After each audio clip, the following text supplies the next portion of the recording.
নমস্কার সবাইকে, কবিতার রান্নাঘরে। আজকে আমি আপনাদের করে দেখাচ্ছি চিলি সয়াবিন রেসিপি।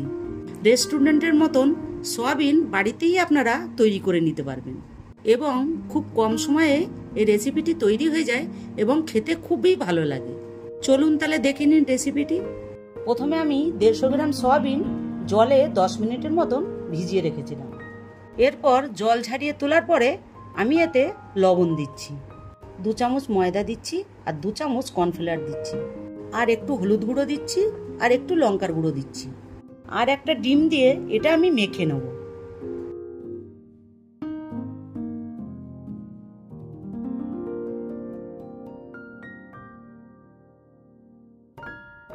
মাখার পরে আমি এতে 1/2 চামচ আদা বাটা দেবো, আর একটুখানি red chilli green chilli sauce দেবো, আর একটু টমেটো সস দেবো, আর একটু সোয়া সস দিয়ে এটা আমি মাখিয়ে নেব।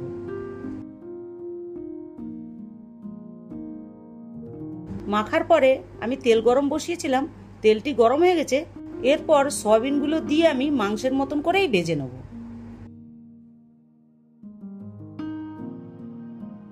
এগুলি ভাজা হয়ে গেছে, এরপর আমি তুলে নিচ্ছি। আপনারা এরকম লাল লাল করেই ভাজবেন।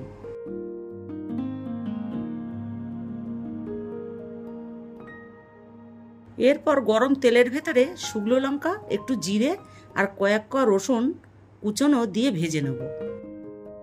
এটা ভাজা হয়ে গেছে। এরপর একটা পেঁয়াজ আর একটা ক্যাপসিকাম কেটে রেখেছিলাম, সেটাও দিয়ে দিচ্ছি। সাথে একটু টমেটো কুচনো আর একটু কাঁচা লঙ্কা কুচনো সেটাও দিয়ে দিচ্ছি, আর সামান্য লবণ দিয়ে 1 মিনিটের মতন ভেজে নেব।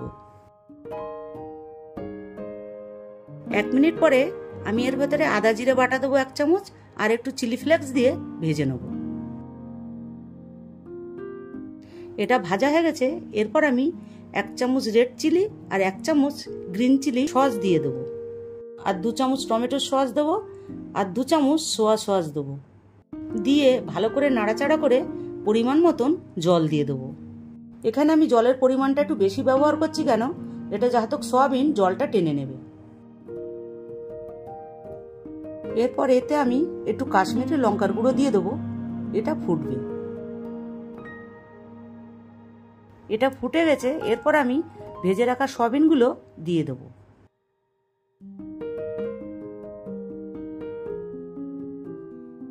আর 1 চামচ কর্নফ্লাওয়ার জলে গুলে রেখেছিলাম সেটাও দিয়ে দেবো।